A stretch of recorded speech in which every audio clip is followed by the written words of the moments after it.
Cities were once built to survive, then to trade. Now, they must serve something more precious: health and wellness. Health span means living longer, in good health. Science is helping us live longer, but we face a growing gap: more years spent in poor health. This is the health span paradox. Even with resources and knowledge, many people in developed nations spend a large part of life unwell. As populations age, healthcare systems face rising pressure. More people needing care for longer. In the US, this gap is 25% higher than the global average. That should be a wake-up call, but we can change this without spending more. It starts with how we see the problem. We must see the systems and value nature and community as part of the solution. We no longer fight nature to survive. Now, we need it to live well. Nature supports us with food, calm and clarity, ideas and medicine, and with clean air, water, and balanced climate. There is only one health. Ours and nature's are the same. We can build systems where both thrive. It begins with systems thinking and redefining what we value. Many causes of the health span gap can shift with this simple change in perspective. One Health is a new way of seeing the world. It connects human health, animal health, and the environment. Wellness is no longer just personal, it's planetary. We measure growth by what we build, sell, and consume. But what if we measured what we protect, restore, and regenerate? Forests, wetlands, clean air, biodiversity. These are not luxuries, they're real wealth.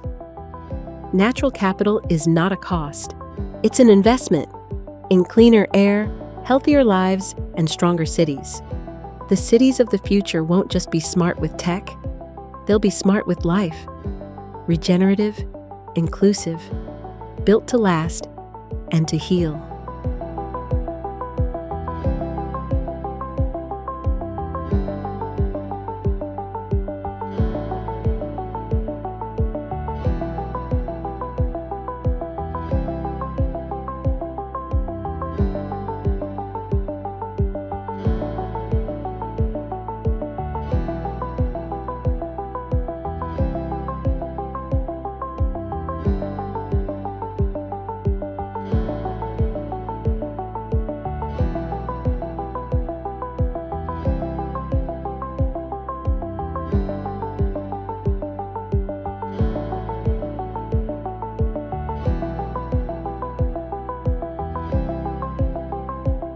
Happened in all regions of the world, and it was now a global threat because we can no longer afford to just abandon the cities and sustain our families, prosperous communities, small communities, and how this arises. So our discussion is very timely, I believe, how this whole issue, what it hinges on is, if you think about agriculture, it is not crop production. It is the production of food and natural fiber from the world's land, life, and biodiversity in the world's lands and waters. And only 6% is crop production. So 94% is not even being discussed about today because the whole planet is engaged in agriculture. And now, as I say, the threat is global. You mentioned Dubai. I've been there. If any city is unsustainable, it's that one. That's a classic case. So without agriculture, we couldn't be having this conference. You can't have a choir, you can't have an orchestra, you can't have a corporation, you can't have an army, you can't have a political party, you can't have an economy.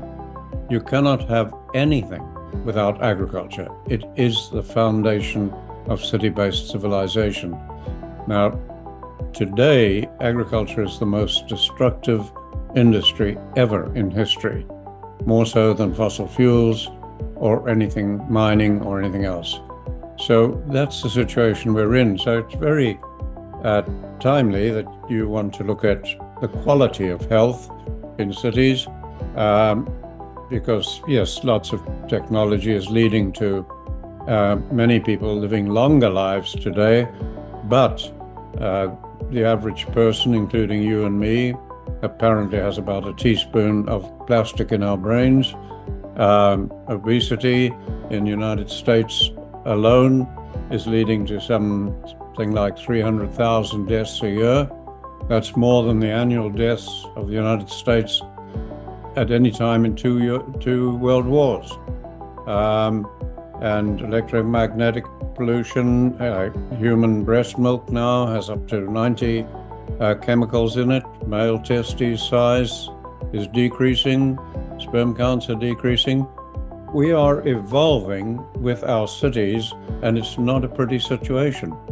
I will be 90 in a couple of months' time, and I have lived a long life, and I wouldn't be alive without high technology, modern medicine, etc. I've had cancer, I've had numerous African diseases, I've been shot twice, but I'm alive thanks to that. But that is technology improving the length of our lives, not the quality and the health of our lives, which is dependent entirely on the food we eat and the habitat we're in. Now, our habitat, which includes food, all right, molds us. We don't mold it. You only have to look at humans having left Africa a relatively short time ago, and within a short time, we had evolved Eskimos, Asians, Pygmies, San Bushmen, Aborigines. These people around the world are the same species, but they look totally different, their cultures are different, and the reason they're so different is that we are evolving every day. And it is our habitat and food that does that to us. So now with the list of things I cited earlier, the junk food, the corporate food, everything else, I'm afraid the cities are going to fail. So billions of people are going to suffer and die. And that's inevitable now unless we address the root cause of the problem. There are only two new features in managing holistically. Otherwise, everything is what you do today. What are those two features? Well, the first is that it's simply impossible to save global civilization without stopping biodiversity loss and desertification. Mm-hmm. Because the greater part of the world are desertifying, about 2/3 of the world's land, right across North Africa, right up into China, India, big chunks from Canada down to South America, etc. Now, the world's belief, and all our Nobel laureates and everybody else and myself, was that we could solve that with resting the land to let biodiversity recover, or with fire and technology. And I discovered in the 1960s, oh my God, we're wrong. Only livestock that we're condemning can solve that problem. And then we worked out how to do it in the 1960s. So that was one, that it is simply impossible to save our cities if we do not start using livestock, and millions more of them than we can imagine today. Now, the second glitch was all humans, and I mentioned this in the COP26 talk, believed that we managed in many different ways, including at scale and policies. You can manage dictatorially, scientifically, blah, blah, blah, blah, blah. And what we discovered, 2,000 of us really, working on it in 1983, was, again, we were wrong. All humans have only ever managed one way. All governments only develop policy in exactly the same way. And it is that which is causing the problem. So all we have to do, as I suggested in COP26, is get one government to just change the way they develop policy and let all countries observe it. Just do it as a side issue, concurrent, so no risk, anything else. Just do that in one sovereign state, see the results, and the domino effect can start. Because there's not a single world leader that knows what to do. Singapore has green area ratio, which is a requirement that when I build a building, that I have to have more horizontal planted surface area in plants than the footprint of the building. And so we're seeing buildings in Singapore now that have green area ratios of 3, 4, 5 times the footprint of the building, which is really, really extraordinary. It has obviously great health outcomes for the people living in the building. But we also see that on a number of these buildings in downtown Singapore, the level of native biodiversity, insects and birds and lizards and other things on the building is greater than the adjoining park. All right, so it's this shift that's not just for the people, but it's the whole ecology of a place. New York City actually, most people don't know it, but actually has a clause that allows you, it used to be when you built a building in New York City and you put a terrace on that building, the assumption was that the terrace would eventually become enclosed space, and so the terrace is counted into your floor area ratio. Not as an exact number, but it's a hit against your floor area ratio. In New York City, if you do a building that has a green area ratio of more than 1:1, then all of a sudden that space, that planted terrace space, is no longer subtracted from your FAR. So that gives you the incentive to actually build taller and build a bigger building, and you then bring the ecology in.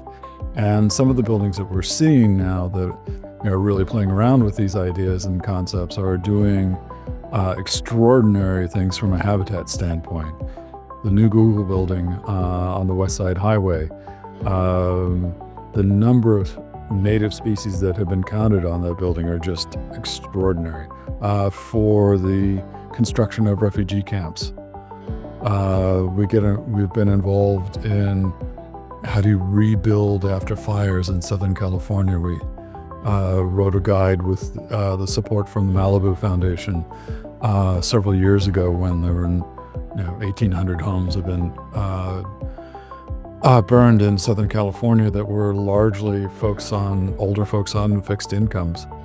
And how do you rebuild, and how do you rebuild sustainably, and actually using net zero techniques and thinking through issues there.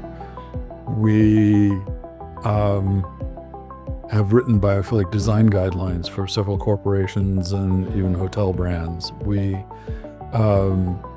get involved in post-occupancy studies as well, and research.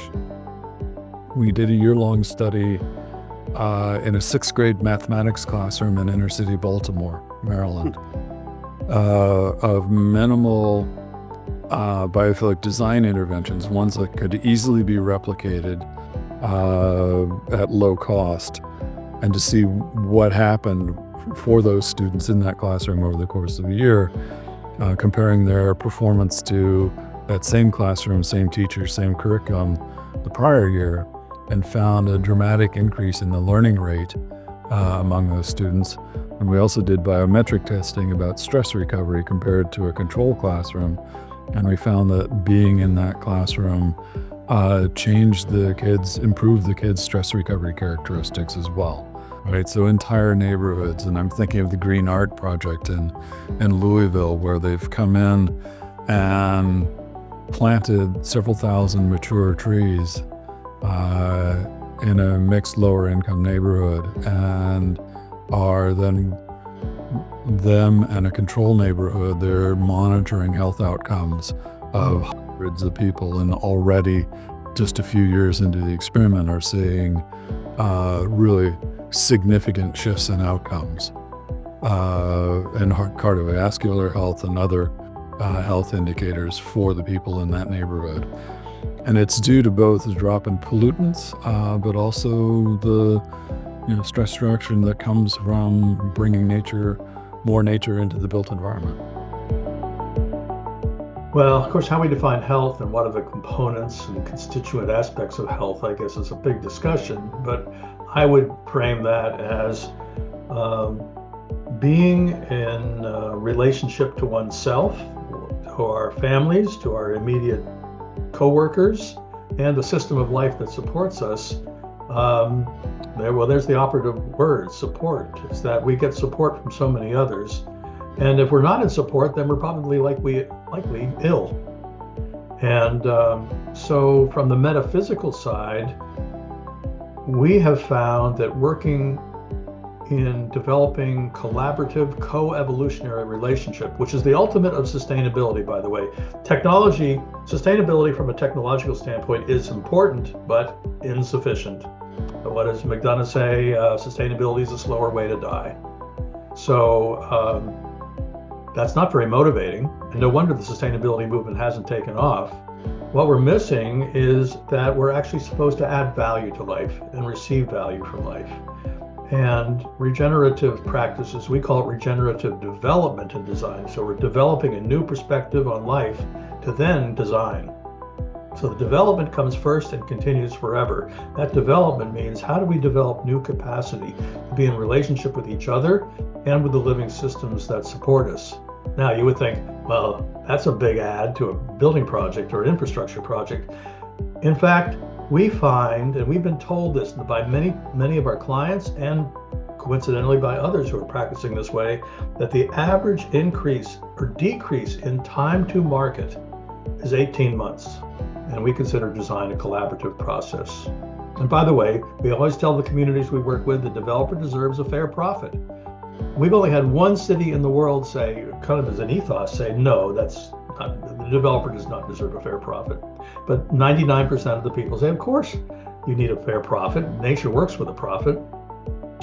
And then it's a matter of collaboratively coming up with what is needed by the community and the developer to make it work. How do you harmonize this? So our work is one, instead of compromising, is harmonizing. And nature harmonizes, it does not compromise.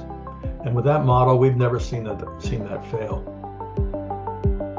Some of the stories I'm most excited about is when I work with real estate teams, architectural teams who make decisions based on a value they have, that they want to create healthier environments, both in buildings and in the communities that they're connected to, near and far.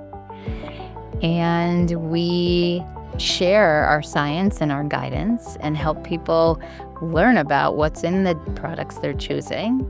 We have had success working with affordable housers all the way up to major tech companies, retailers, and everybody in between and on both ends. And we've never worked with the team who once we gave them information about safer options, that they weren't able to find options within their budget and within their criteria for performance and aesthetic. So it's been a win for me. The built environment is critical to health and wellness. Let's just start with that. We shape our buildings shape us. So if we are living in an environment where the infrastructure is failing, where water is not pure, is not healthy to drink, obviously we're going to have a lower quality of life, and with that a lower quality of community and of economy.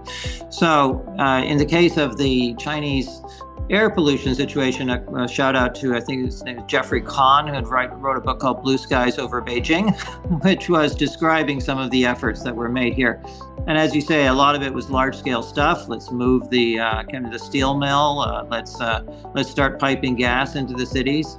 But actually, quite a lot was ground-level urban redevelopment, and sort of this was about taking what were picturesque, quaint alleys, but ones which failed to have street-level infrastructure, gas piping, for example, and instead we're basically burning coal in the kitchen. And that was contributing, and particularly in northern cities, to quite a lot of the damage. So this was a way of staying warm and necessary. So the large-scale replacement of coal-based fuel systems with urban gas and heating pipelines, not dissimilar perhaps to what happened in Europe 100 years ago, accounted for most of the improvement in the quality of air that people breathed in their lungs as they were sitting in their living room. So that was good. I think the other street level stuff was about mobility. So we basically, apart from upgrading the fuel, China's gone through the single largest process of electrification. So as you walk around Chinese cities, they're quiet, they're hushed, and that's because they're electric. So you're now your danger is not about belching smoke coming out of the tailpipe. It's about getting knocked over by silent but deadly, the electric scooter that's zooming past you. So yeah, they're still hazards, but they're different. And by all accounts, again, it's the last thing that was important was construction. So construction dust, in fact, was a very significant factor here, and because it was not particularly well managed. There were guidelines loosely enforced about watering down construction sites, and there it was mostly about technology to monitor. So like, yeah, we're watching, and you're going to get fined. And so and in this case, your mileage may vary in terms of how a society wants to employ the cameras. But in this case, they were used to monitor building sites throughout the cities, and a little bit of enforcement goes a long way. They were also used to sensors in these street systems to adapt to other things, like people dumping so-called gutter oil. And it's like the restaurants were taking used cooking oil and dumping it in the water supply. Bad news. So, but again, a little bit of monitoring and enforcement goes a long way. And as soon as restaurants started to realize that the city was watching and was testing actively what was going into the water system, then they stopped doing that. Really, it's improved a lot. So those are some examples of how changing the built environment makes a difference. I think it's a very historic development in the sense that in international law, international treaties, we have a lot of treaties in the space of trade law, which is regulated by the World Trade Organization. We have a lot happening on general human rights front. We have a lot happening on environmental law as well as climate. But as far as hardcore health law and policy is concerned, up until now, we only had one international treaty, the Framework Convention on Tobacco Control, FCTC, under the WHO. This is the second such hard treaty that is going to come into place in the international law front. It is a treaty on pandemic preparedness and response. And the negotiations began back in 2021. It was triggered by the COVID-19 response, and it was universally demanded by countries and WHO member states that we need a unified approach to prepare for pandemics as well as to respond to pandemics. And there was significant fragmentation in that way. And one of the reasons was not only the lives lost, but also the economic value that the COVID-19 pandemic has costed us. And that number goes on to more than $16 trillion, which is roughly almost 90% of the annual GDP of the United States that has costed the world with this one pandemic. And it's not even the most expensive pandemic we have had. We've had worse in the past. And so to say, this is not the last pandemic we are having. In fact, it's just the first of the many we're going to see happening much more frequently now, a lot because of the urbanization and the globalization happening today, and also because of the zoonotic spillovers we are seeing just increasing with time. And all of that, with that background, the world decided to negotiate a pandemic treaty. It took 3 years. Just 2 weeks back, the negotiations concluded, and we have a final text for the treaty. The treaty is expected to be adopted by the World Health Assembly next month, in the third week of May. And there's a lot more legal integrities about the actual implementation and so on and so forth, which I won't get into. But the idea is that this is going to be one of the first such treaties, and as part of the treaty, there various interesting concepts which goes into it, which have never been initially discussed or tabled in international law. And this includes issues such as One Health, pathogen access and benefit sharing, PABs, as well as technology transfer issues. All of them with the focus of how to improve not only, I would say, the lifespan or the health span, and as you mentioned, which is your focus here as well. Although I would say we've not been thinking about it in context of health span, but now that I retrospectively think about it, that is well integrated into the entire system, especially the entire One Health approach. So I'm going to stop over there. Our problem as humans has been often to focus a lot on response and not on prevention. And in that sense, what you guys are doing in terms of looking at built environments from a One Health approach, I think it's something revolutionary. We actually should have a measure to find out how much planet is there compared to how hungry we are, not just hungry for food, but for energy, for clothes, for everything. And so we essentially think like farmers. We see the world or any country like a big farm and ask ourselves, how much can it regenerate? And then compare that with what it takes to produce everything we use, from our clothes, our food, absorbing our CO2, producing the timber, etc., making this world possible. And then you can compare. How much does it take to support you or a country like Switzerland or the entire world? For Switzerland, it takes about 4 Switzerlands to support Switzerland currently. For the world, it takes about 1.7-fold the Earth to support what humanity consumes right now. And you may ask yourself, is that possible? Actually, in the long run it isn't, but in the short run it is, because we can overuse, like with money, we can overspend, but by overspending, we deplete the capital. That's what we're doing.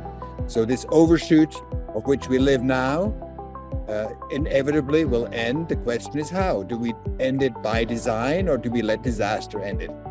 I opt for design, and you probably as an architect, you would think design is the better option as well.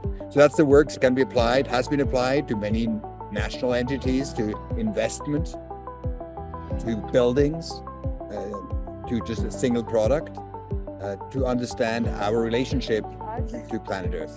On average, it takes about 2 square meters, about 20 square feet of ecologically productive space to produce $1 every year. That's like the farm of every dollar that's being produced every year is about 20 square feet. That's the average in the world. This company reduces the pressure on the planet by about 300 square feet down for every dollar they produce in value add. So that's amazing. They go 15 times in a different direction, in the right direction, to a dollar value add. So it doesn't mean that you automatically are economically effective in the short run. It just means the likelihood of this kind of business being more valuable in the future is far higher than for businesses that don't have that feature. So if you were to take a city at that scale, the first thing I would want to know is, well, what green space functioning ecosystem with natural processes and functions exists today? Where do you find those?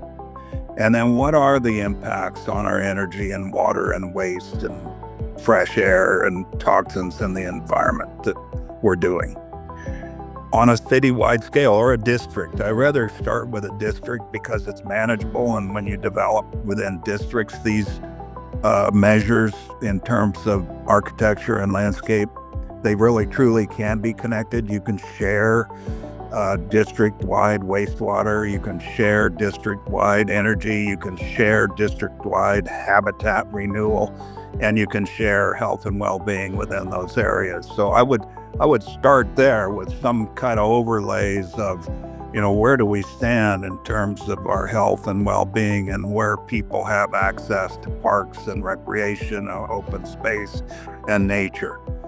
And then from there, I'd say, well, where are the opportunities? And when you start to develop new areas, let's then make sure we're incorporating what that capacity is in terms of spatial area and even within the buildings and on the buildings. So, this doesn't happen in terms of the architecture and the planning. Oftentimes, we can imbue the areas on the buildings, like with living roofs or living walls, or within the building with these beautiful landscapes that, indoor plants, etc. But regionally or district-wide, we can begin to really stitch that nature story back together with these certain open space parks and recreational opportunities. Get people outside, have them enjoy the nature, and of course, I think the first thing is we need to demystify the system and recognize the kind of externalities that we're all paying for, but not necessarily visibly. So, for example, in that book, Lives Per Gallon, The True Cost of Our Oil Addiction, I laid out how we're paying about $7 a gallon more for gasoline than what the pump price is. And that comes in the cost of tax breaks for the oil industry, defending the oil industry around the globe, various other kinds of impacts. It doesn't even begin to count lost productivity from workers that have asthma and so forth, although those are also very tangible costs. It also doesn't count for things like you wouldn't think about, but it talks about in the book, things like the productivity of agriculture. So some of the most polluted air in the country is in the Central Valley of California, and that's led to a reduction of crops by as much as 40%, especially leafy vegetables and things. Kind of think about those the way you'd imagine your lungs if they were exposed to that for your entire growing season. And so there's just a lot of hidden costs, and I think the first thing is for people to recognize that and then realize that there's real economic benefits to solving these problems. So if you're paying $7 a gallon, but it's through taxes and other hidden subsidies to these industries, wouldn't you rather get healthy and push the transition to cleaner fuels, cleaner sources of energy, and greater sustainability? And the same thing with port workers, that because of containerization or automation, maybe you don't need as many manual laborers on a dock, but we are going to need people to install wave energy technology on our breakwaters and jetties, for example, where the waves are crashing ashore, and we can harness that energy. And all of this does directly or indirectly tie back to human health, because if we're using more renewable energy, especially closer to these communities, we can reduce pollution.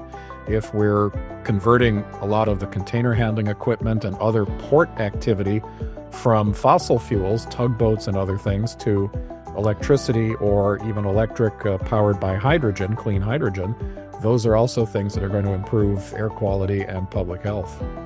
I'd say the word accelerate is really the most important one, because the world is accelerating whether we want to or not. This is a very fast-moving train, and we can get on it and steer it, or we can just be victims of it pulled along. So I think it's really important to have conferences like this to make people aware and to understand what's going on so that they can be an active part of shaping the future. Or as Shakespeare said, nature's bequest gives nothing but doth lend. And so when nature calls thee to be gone, what acceptable legacy canst thou leave? While creating cities that are more sustainable and accelerating to a more healthy future is a legacy that even William Shakespeare would be writing poems and plays about. A healthier, happier, more prosperous future is possible. It's not a dream, it's a decision. It's time to design cities where every year lived is a year truly well lived.